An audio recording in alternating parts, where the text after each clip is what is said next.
It is Saturday morning cartoon time,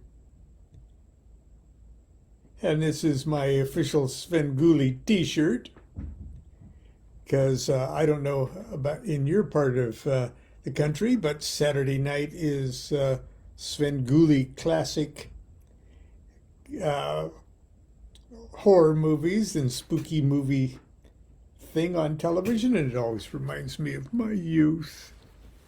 We had a guy in Omaha called Gregor that did the Saturday night things. But what I really, really like about Svengoolie, and I've never met him or anything else, but and I belong to his fan club. Anyway, he must be a chicken cabalist because they throw chickens at him all the time. That's sort of his trademark. Anyway, I'm going to talk today about creating and exorcising your own demons. Now, when you think about it, uh, the classic ceremonies of Solomonic magic is a situation where there is, at least in the magician's mind, is a particular group of infernal spirits, and there's various. I'm going to plug this in. There's various myths and that give you a backstory to the reality of these spirits. With the Goetic spirits, medieval magicians posited that they're fallen angels. And there's a whole hierarchy of these fallen angels. And a lot of it stems from classic literature such as the Book of Enoch. People think this idea of fallen angels and stuff comes from the classic books of the Bible, but actually it doesn't. It comes from books that didn't make the canonical cut. But anyway, they're fallen angels, and people with a lot of time on their hands organized them into a hierarchy and created a whole body of literature of what demon is the boss of what lesser demon, who's the boss of some lesser demon. And they are, when not under control, they're the cause of all of the bummers in the world, like heavy machinery. Okay, if they're under control, like King Solomon supposedly could get them under control because of his direct connection with God or a successful invocation. He could turn their destructive powers and forces into creative chores. In other words, to do good, constructive work under the guidance of a magician who is under the guidance of the God of your choice, or the singularity God of your choice. So we've got a whole body of literature and a technique to call forth, to temporarily capture and redirect. In other words, put these blind forces under your direct supervision, and so that they can do stuff for you, heavy lifting stuff. That's the Temple of Solomon was built by demons, according to this fanciful mythological scenario. And so medieval European magicians had a technique that they used involving a circle, that the magician is protected by the names of God and all sorts of holy names and things like that, things that would scare demons. And then there's a triangle outside of the circle, and by various prayers and conjurations that sort of start to attune the magician into a mindset that all of this doesn't seem completely nuts. The magician, using the magician's own shifting of consciousness, whips this, evokes this the specific demon that has a specific job the magician wants done, evokes it into a triangle, and the magician's instructed in these various texts, specifically the Lesser Key of Solomon in this case, how to correctly be enlisted into the creative services of the magician. And it's a technique. If you want, you could call it a meditative technique that you do outwardly. But whatever it is, it's a formula. It's a formula of actions and thoughts and idea and projected will. It's an exercise, and any sort of mental exercise like that serves to tinker with the reality of the magician, and it has more or less consistently proven, at least to the satisfaction of those that really get behind this art form, it has to happen. It happens to have the effect of doing, often in very odd and indirect ways, it has the way of actually succeeding. Now we know all sorts of modern observations and the introduction of quantum mechanics and the idea that reality itself is a form of consciousness, that it works. So, what's my point? My point is that magicians that study, discipline themselves, and start to practice this art are armed with a technique of evoking potentially dangerous demons and turning them into constructive purposes, constructive chores, faithful servants rather than your own worst enemies.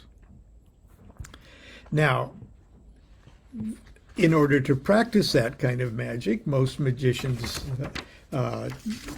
today, they start off with the normal set of 72 spirits of the Goetia. They already have a name for themselves, which is very important to know their names.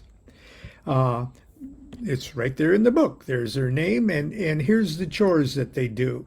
Now, it's the chores that they've done for some magician. Okay, that doesn't mean they're going to do those same chores for you, but it's a place to start. Okay.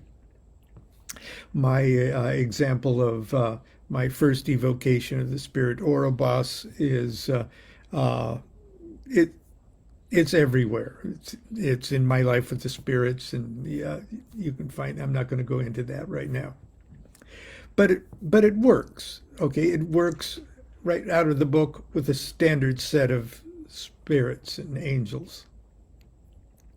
But you got to remember that way back when, every one of these was only one magician's creation of an organized set of spirits, or a group of magicians that this has evolved over the years. But you are your own magician.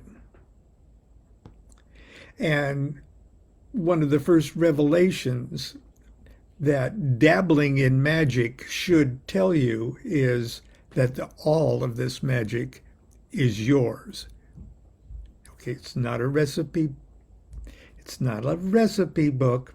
These other magicians' spirits aren't some truly objective characters like the individual flesh and blood prisoners in a prison that have a name, and you can call them forth by calling up the warden. There's something more real than that. There's something more subtle than that, because ultimately they're yours.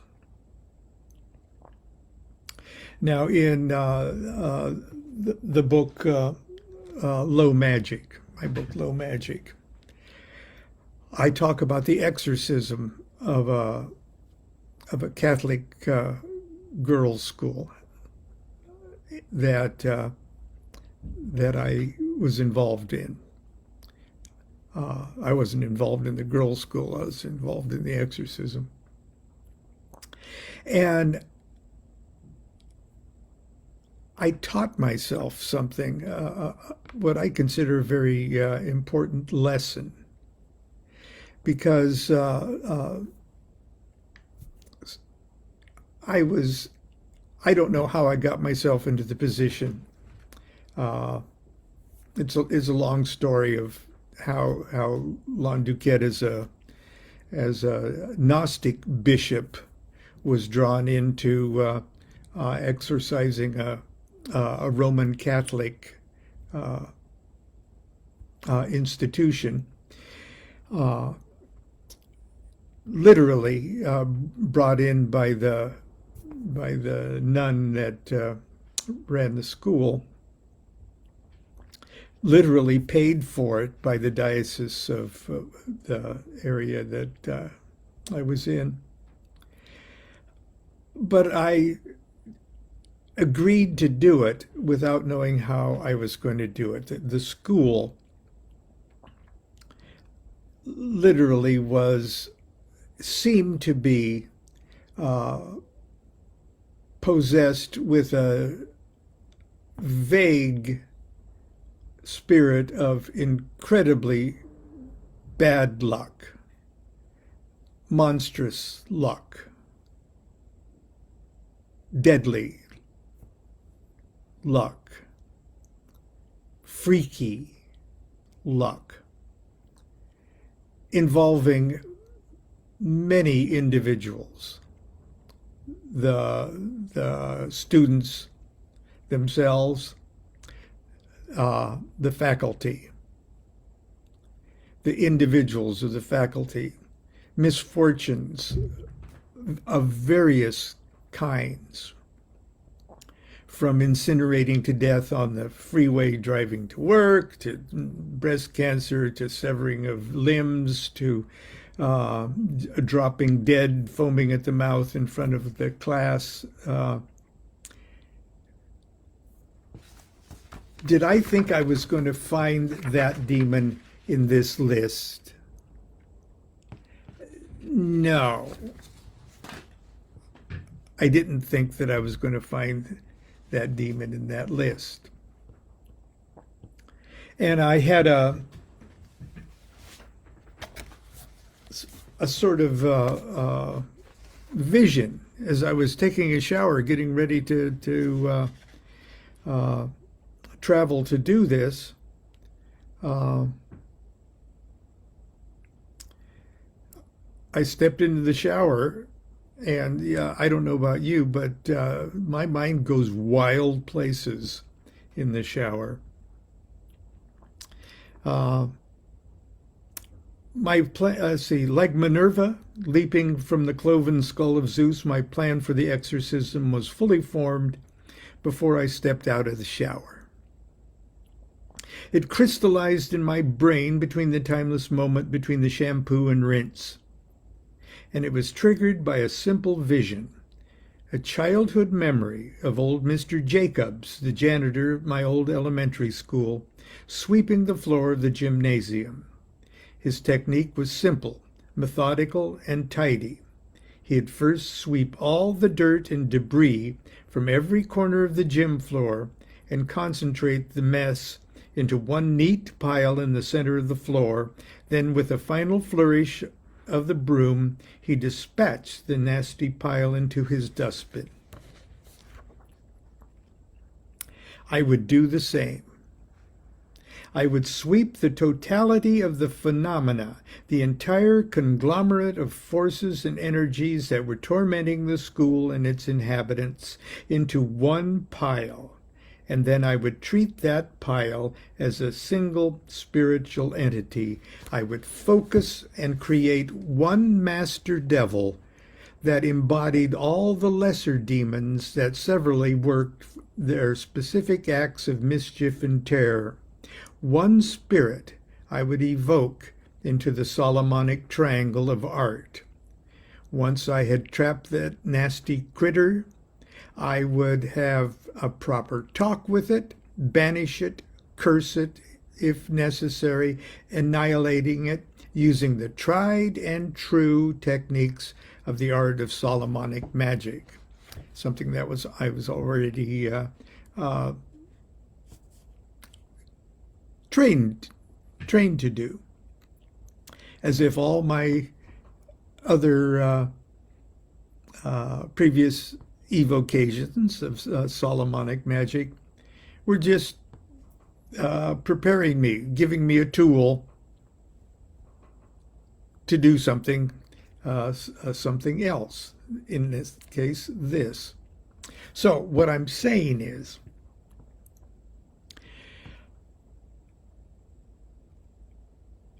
none of our lives are going as smoothly as we'd like them to go. That's very natural. They never will. But some things are particularly irritating, particularly bad, particularly unhealthy for us. And we can't quite put our minds on, we can't put our finger on one specific thing that is the source of this this blockage, if you will, to the execution of our own will, the execution of our own happiness, execution of all the things necessary for us to fulfill our potentiality in life. Wouldn't it be nice to sweep all the different little things that are conspiring to make this situation such an irritation and such an obstacle in our life? Wouldn't it be nice to sweep them all together and create one specific sort of master bummer demon that you could get its name,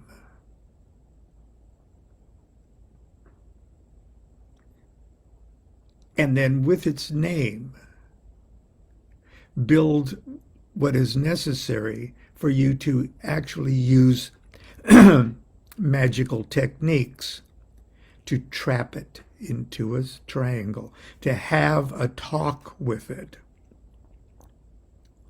And if it is not cooperative, to say, look, you're working against me here. If you can't work for me, you're out of here. I don't care if this means that you're 1/72nd of a part of my brain, like Crowley suggested. Yeah, I got lots of other parts of my brain. Okay, I can do without you if you're working against me this hard. Uh, wouldn't it be nice? So what I did, and what I'm not suggesting you do, but at least keeping in mind what I did, uh, you might consider at least that this theory has perhaps some relevance to you as a magician. Let's see here. You might think this is a somewhat presumptuous of me. After all, where does DuQuette get off creating demons? Aren't there already enough evil spirits running around the cosmos? I confess these questions didn't occur to me because for all intent and purposes, the staff, faculty, and students of Our Lady of Sorrows had already created the devilish spirit. They just didn't know its name. And for a moment, neither did I. What's in a name? It's a universal axiom promulgated by magical traditions of nearly every age and culture that discovering the name of a spiritual entity gives the magician power over it. Recall the story of Rumpelstiltskin. In Solomonic magic, the names of the 72 spirits are provided in the text. The book also contains the images of the spirit's sigil or seal. The seal is a very important ingredient in the recipe of evocation. Indeed, it is upon the seal in the triangle that the spirit appears before the magician. 2 copies of the sigil are used in a classic ceremony, one drawn on a medallion that's worn around the magician's neck, the other drawn on parchment and placed within the triangle. The magician and the spirit are thus linked by the 2 sigils. The spirit is drawn to its own sigil and then becomes trapped in the triangle, while the magician stands relative safety of the circle. Okay.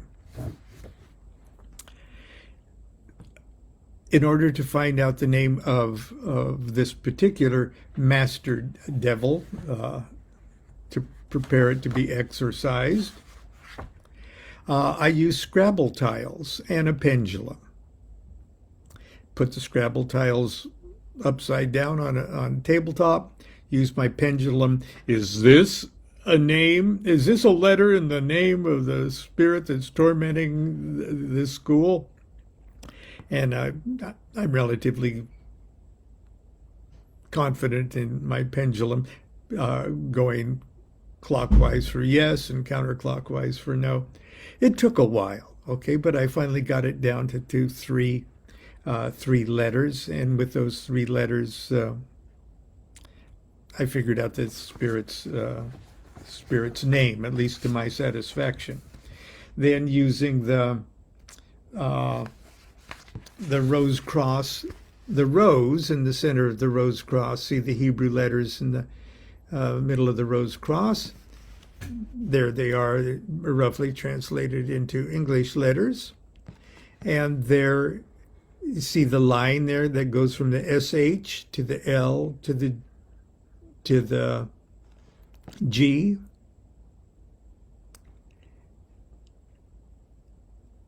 To the S, okay? That was the spirit's sigil. The name was Slug.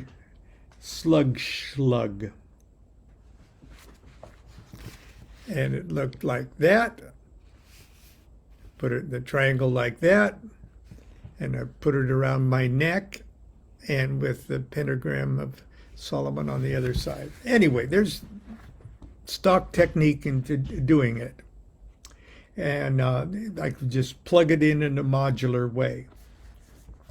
Now, should, say, you like to figure out the name of the biggest pain in your ass spiritually? You could do it with Scrabble tiles and a pendulum. You could do it flipping coins. Is a letter in the name? Okay, yes, no, yes, no, yes, no, and then figure it out. But once you figure it out, depending on your level of magical education and skill, figure out its number, things like that. But in other words, you could literally create your own personal demon. You've already done it, people. You just don't know its name.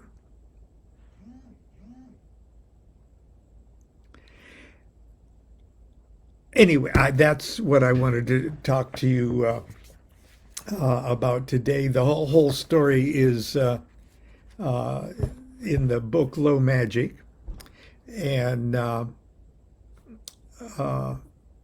it is something that if you're already dabbling in Solomonic magic and are already starting to get sort of a grip, an unsuperstitious grip on what it really is, and the awesomeness of this technique in your own arsenal of spiritual and magical tools, then you might want to think about how to create your own demon in order to exorcise it. Because ultimately, all your demons are created by you and can only be exorcised by you. And in this way, the low magic of Solomonic evocation is really magic of the highest order, because the demon that you're always exorcising is yourself. And I'll see you tomorrow for Sunday school, hopefully. Until then, continue to be good to yourself. Exercise yourself. Be good to yourself. Be good to each other. Do what thou wilt shall be the whole of the law. Love is the law. Love under will.